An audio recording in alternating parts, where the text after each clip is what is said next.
नमस्कार बालमित्रांनो, आज आपण इयत्ता 1ली ते 10वी साठी एकच शैक्षणिक साहित्य बनवलेलं आहे. या साहित्याचे उपयोग अनेक आहेत. इयत्ता 1लीला आपण आपल्या शरीराचे अवयव हा घटक शिकवतो. त्यानंतर 3री 4थीला सुद्धा आपण याच्यातला काही भाग शिकवतो आणि त्याचबरोबर आपण पार्ट ऑफ बॉडी हा देखील घटक शिकवतो. पार्ट ऑफ बॉडीमध्ये आपण आईज, नोज, माउथ, इयर अशी विविध शरीराच्या भागांची नावे सांगतो. हेच यांनाच आपण इयत्ता 3री 4थीला किंवा 5वीला गेल्यानंतर बाह्य इंद्रिय असंही म्हणतो. इयत्ता 5वीला आपल्याला श्वसन संस्था यामध्ये नाक, श्वासनलिका, फुफ्फुसे आणि श्वासपटल अशा प्रकारे मिळून श्वसन संस्था तयार होते. आता आपण जेव्हा श्वास घेतो, दीर्घ श्वास घ्या सर्वांनी, तेव्हा फुफ्फुसांमध्ये हवा भरली जाते. श्वास सोडा, हवा, पुन्हा एकदा दीर्घ श्वास घ्या.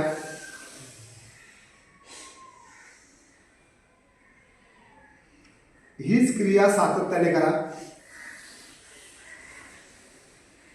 श्वास आणि उच्छ्वास अशा 2 प्रक्रिया आपण सातत्याने करत असतो. त्यामुळे आपल्या शरीरात संपूर्ण रक्तप्रवाह व्यवस्थितरित्या होत असतो. आपण अन्नपचनाची प्रक्रिया शिकणार आहोत. अन्नपचनाची प्रक्रिया, हे जे अन्न आहे हे तोंडातच असताना अन्नपचनाची प्रक्रियेला सुरुवात होते. आता हे अन्न जे आहे ते तोंडातच लाळ मिसळली जाते आणि लाळेतून हे अन्नपचनाची प्रक्रियेला सुरुवात होते. आता हळूहळू हे अन्न जे आहे हे ग्रसिकेत येते. बघा, ग्रसिकेत अन्न येताना तुम्हाला दिसत आहे. हे अन्न ग्रसिकेत आल्यानंतर ग्रसिकेतून हळूहळू तेच अन्न जे आहे ते जठरात येतं. हे आपलं जठर हे आंतरिंद्रिय आहे आणि जठरात तिथे पाचक रस मिसळला जातो आणि हे अन्न जे आहे ते जठरात असं घुसळलं जातं. हे अन्न घुसळल्यानंतर जठरात सुद्धा पचनाची प्रक्रियेला सुरुवात होते. हे अन्न हळूहळू जठरातून हे जे अन्न आहे ते लहान आतड्यात, म्हणजेच या ठिकाणी जातं. लहान आतडं, जवळजवळ मोठ्या माणसाचं लहान आतडं जे आहे ते 7 मीटर एवढं लांबीच असतं. किती? 7 मीटर. आणि एकूण जी अन्न संस्था आहे ती अन्न संस्था 9 मीटर लांबीची असते आपल्या शरीरात. तर हे अन्न लहान आतड्यातून पचनाची प्रक्रिया होतच हे अन्न जे आहे ते मोठ्या आतड्यात या ठिकाणी जाताना आपल्याला दिसत आहे. मोठ्या आतड्यात गेलं आणि मोठ्या आतड्यातून हे अन्न जे हळूहळू आहे ते आपल्याला मोठ्या आतड्यातून उत्सर्जित भागाकडे, म्हणजेच पचनाच्या प्रक्रियेच्या पूर्ण प्रक्रियेकडे जातं आणि पूर्ण प्रक्रिया होऊन हे अन्न आपले उत्सर्जित अशा प्रकारे होतं. म्हणजे हे जे अन्न पचनाची प्रक्रिया ही जी उत्सर्जित ज्या ठिकाणी होतं त्याला गुदद्वार असं म्हटलं जातं आणि ही प्रक्रिया अशा पद्धतीनं होत असते. आपल्या शरीरातील आंतरिंद्रिय सुरक्षित राहावं म्हणून आपल्या शरीरात काही पोकळे असतात आणि म्हणून शिरोपोकळी, त्यानंतर उदरपोकळी, त्यानंतर वक्षपोकळी आणि त्यानंतर कटिपोकळी अशा प्रकारच्या पोकळ्या असतात. मित्रांनो, या शिरोपोकळीमध्ये आपला मेंदू असतो जो शरीरावर, संपूर्ण शरीरावर सुसूत्रता राखण्याचं काम करत असतो. म्हणूनच मेंदूला आपल्याला काय म्हणतात की संपूर्ण शरीराचा राजा असं म्हटलं जातं. आता हा मेंदूचं कार्य कशा पद्धतीने चालू असतं तर सातत्यानं अविरतपणे मेंदूचं कार्य चालू राहत असतं. अनेक विचार आपल्या मेंदूमध्ये येत असतात. अशा पद्धतीनं मेंदू हा शरीराचा राजा आहे. बालमित्रांनो, आपल्या संपूर्ण शरीराला रक्ताची आवश्यकता असते आणि हा रक्त शिरा आणि धमन्या हा रक्त आपल्याला नेण्याचं आणि आणण्याचं कार्य करत असतात. तर हा जो रक्तप्रवाह हृदयाकडून संपूर्ण शरीराकडे होत असतो.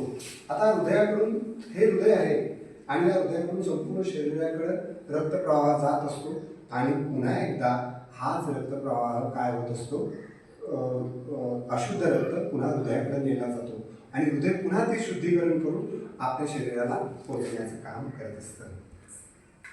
बालमित्रांनो, आपली अस्थि संस्था, अस्थि म्हणजे हाडं, तर ही जी हाडं आहेत ती हाडं आपल्याला विविध प्रकारची आहेत. आता उदाहरणार्थ चौकी हाडे, लहान हाडे, अनियमित हाडे अशा प्रकारे हाडांचे विविध प्रकार पडतात.